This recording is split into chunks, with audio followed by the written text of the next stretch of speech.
1994 թվականին, երբ որ պետական այցով Լևոն Տեր-Պետրոսյանը գտնվում էր Վաշինգտոնում, այնտեղ մի ընդունելություն եղավ Բիլ Քլինթոնի կողմից տրված, Բիլ Քլինթոնի ձայնը խզված էր եւ նա պատվիրակեց այդ ելույթը իր կնոջը,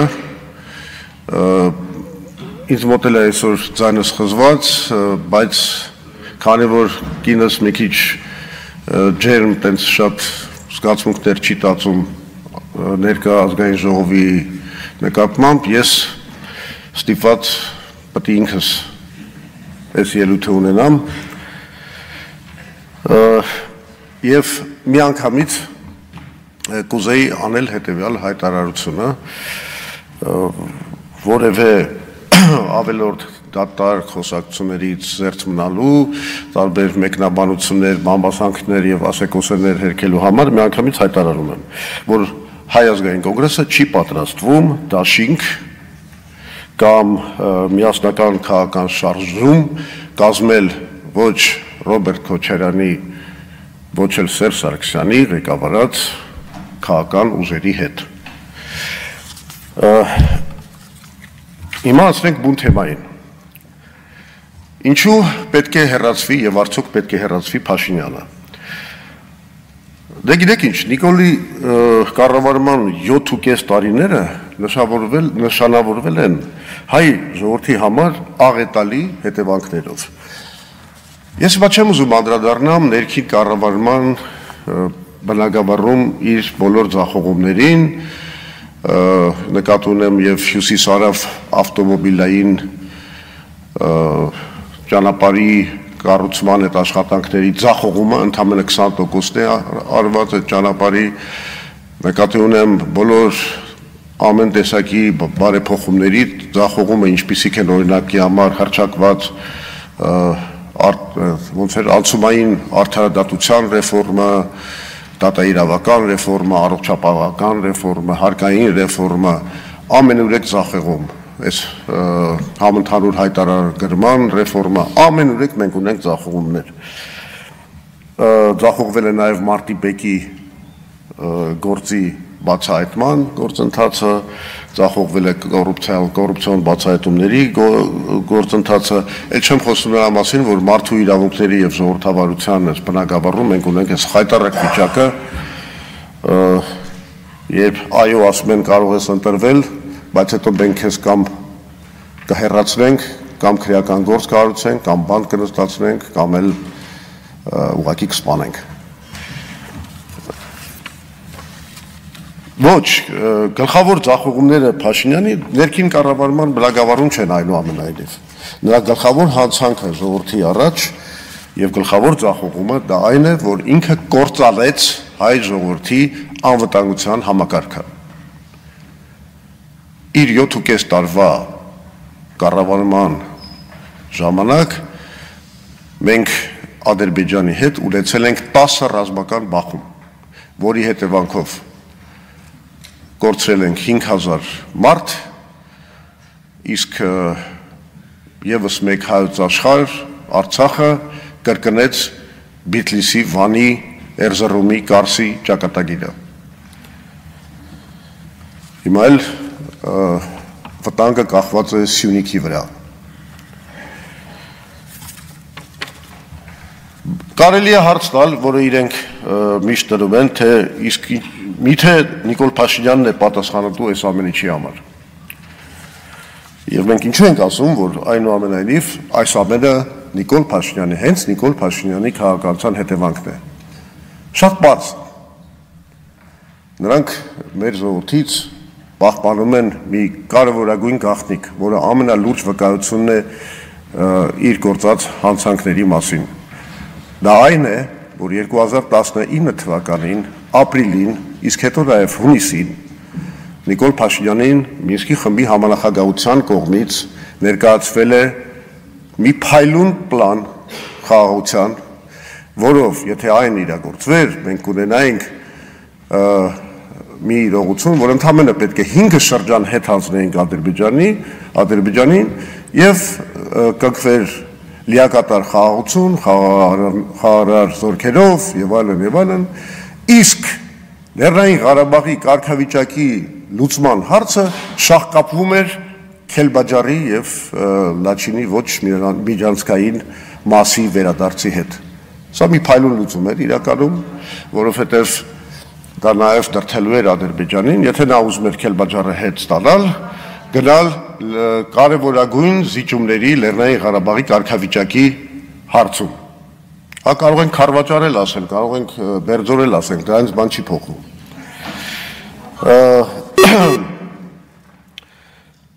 Հիմա ավելի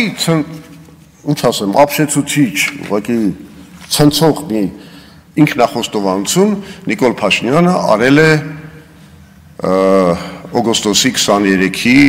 անկախության հռչակագրի օրվա կապակցությամբ։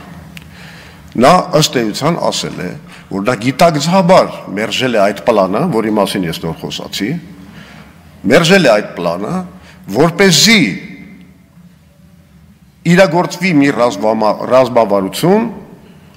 որի շնորհիվ կհաստատվի հաշտություն Ադրբեջանի եւ երկխոսություն Թուրքիայի հետ։ Սա մեջբերում էր ուղղակի իր ելույթից։ Այսինքն ի՞նչ է, թարգմանեմ մարդկային լեզվի։ Այս մարդը մեր ամբողջ ազգին ասում է, որ այո, Արցախը մի խոչընդոտ էր, որը ես պետք է վերացնեի, որ մենք կարողանայինք կնքեինք Ադրբեջանի հետ հաշտություն։ Եվ միայն այդ դեպքում կապահովեր մեր իրական անկախությունը։ Բայց արդյոք այդ անկախությունը ապահովեց։ Իրականում սա ասեմ Փաշինյանական հանճարեղ դիվանագիտության մի գյուտ է։ Սերբան ես ուսումնասիրելով մարդկային պատմությունը դիվանագիտության չեմ իմացել։ Ամեն ինչ տալ, ոչինչ ստանալ։ Ճանաչել Արցախը Ադրբեջանի կազմում, հանդուրժել նրա հայաթափումը, տալ Հայաստանի ստրատեգիական բարձունքները, հանդուրժել Բաքվի խոստանգումները մեր գերիների նկատմամբ, լուծարել Մինսկի խումբը, ասում են Մինսկի խումբը ինչին էր մեզ պետք։ Մինսկի խումբը այն պլատֆորմ էր, որը թույլ էր տալիս պատերազմը չսանձազերծել։ Մինսկի խումբը հենց բանակցությունների հարթակն էր։ Իսկ Նիկոլ Փաշինյանը 2019 թվականին մերժեց անգամ բանակցություններ վարել Ադրբեջանի հետ, ինչը արդեն հենց հիմք դարավ նրան, որ միջազգային հանրությունը այլևս չէր կարող ճնշումներ գործադրել Ադրբեջանի վրա, որ նա չսկսի պատերազմը, որովհետև խաղաղության, խաղաղ բանակցությունների լեզուն մերժել էր հենց Նիկոլ Փաշինյանը։ Էլ ոնց կարող ես հրահրես կամ հայտարարես պատերազմ։ Այս մեղքը, այս հանցագործությունը Նիկոլի վրա է։ Եվ ինչ է անում այս ամեն ինչի հետևանքով Նիկոլ Փաշինյանը հիմա։ Հայաստանը սեղանի շուրջ ընթացող բանակցությունների մասնակից չէ այլևս։ Նա այդ սեղանին դրված ուտելիքի կարգավիճակի մեջ է հայտնվել, ինչպես Չեխոսլովակիան 1938 թվականին Մյունխենի կոնֆերանսում։ Փաշինյանը դարձել է Ադրբեջանի գործիքը, փորձում է Հայաստանից սարքել Ադրբեջանի վասալային պետություն, նրա ճնշման տակ փոխել սահմանադրությունը, կտրելով պետության կապը, մեր պետության կապը անկախության հռչակագրի հետ։ Նա ուզում է վերացնել մեր անվանական ինստիտուտները եւ խորհրդանիշները։ Այս իր պայքարը հայ առաքելական Սուրբ եկեղեցու դեմ։ Այդ ցանկությունը Արարատը հանել, Արարատի նշանը հանել մեր զինանշանից։ Իրական Հայաստանի գեղագիտական տեղորոշման այս զառանցանքը կամ 4-րդ հանրապետությունը, այս փաթեթավորման տակ ընդամենը կատարվում է հետևյալը։ Մեր ժողովրդի վզին նա ուզում է փաթաթել ադրբեջանահպատակ հայկական պետության մոդելը։ Ավարտելով Արցախը նա հիմա զբաղված է Հայաստանի անկախության ոչնչացմամբ։ Հիմա անցնենք բուն հարցին, այսինքն նրա հանցանքները պարզ են, նա պետք է հեռացվի, այո, դա կարևորագույն նպատակ է։ Հարց, ինչու դա չի ստացվում։ Երևի ամենակարևոր հարցն է այսօր։ Բոլոր այս շարժումները եղան, բոլոր ճնշումները եղան, Բագրատ Սրբազանի, Գալստանյանի հետ շարժումը եղավ, տպավորիչ քանակով մարդիկ հավաքվեցին, ինչու այնուամենայնիվ չեղավ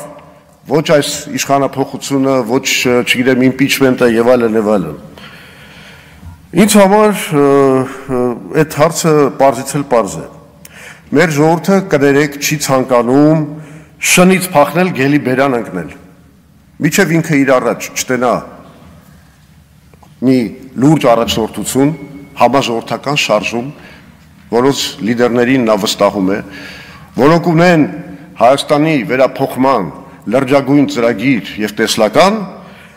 ժողովուրդը ոտքի չի կանգնելու Նիկոլ Փաշինյանի դեմ։ Այսինքն գլխավոր խնդիրը եւ բանալին հենց նման համաժողովրդական շարժման ստեղծումն է։ Ուրեմն ինչ է պետք անել։ Պետք է մենք ունենք 2 րոպե, էլի խնդրում եմ։ Մենք ունենք համաժողովրդական շարժման ստեղծման ծրագիր, որը պետք է լուծի այս խնդիրները։ Փոխի մթնոլորտը երկրում, մոբիլիզացնի մեր ժողովրդին, դառնա նրա երազանքների կրողը, մշակի մեր ինքնությունը հարգող խաղաղության հաստատման իրատեսական ծրագիր։ Քանի դեռ այն ստեղծված չի, ոչ մի խնդիր չի լուծի։ Իսկ երբ որ ստեղծվի, Նիկոլ Փաշինյանի հեռացման խնդիրը կդառնա լուծելի թե impeachment-ի, թե ընտրությունների միջոցով։ Եվ մեր իրական խաղաղության հաստատման ծրագիրը պետք է իր մեջ մեր կարծիքով ներառի BRICS երկրների ներգրավմամբ Երևանը մեղրի հետ կապող երկաթուղու կառուցումը, որը Հայաստանը կազատի Ադրբեջանից միակողմանի կախվածությունից, կդնի ռեգիոնում իսկական աշխարհաքաղաքական բալանսի վրա հիմնված խաղաղության հիմքերը։ Մենք կարծում ենք, որ ստեղծվելիք համաժողովրդական շարժման մեջ ընդգրկվող իրատեսական, քաղաքական ուժերի եւ հանրային անձանց ծրագրային պլատֆորմի մեջ հյուսիս-հարավ երկաթուղու ստեղծված նախագիծը կարող է դառնալ բոլորիս միավորող ազգային ծրագրի հիմնարար դրույթներից մեկը եւ խոստանում ենք շատ շուտով կազմակերպել այդ նախագծի հանրային քննարկումը։ Շնորհակալություն։ Մի հատ էլ կարգախոս ասեմ վերջում գնամ, էլի։ Մեր քաղաքական որոշ գոլեգաներին առաջարկում եմ մի քիչ ձևափոխել այն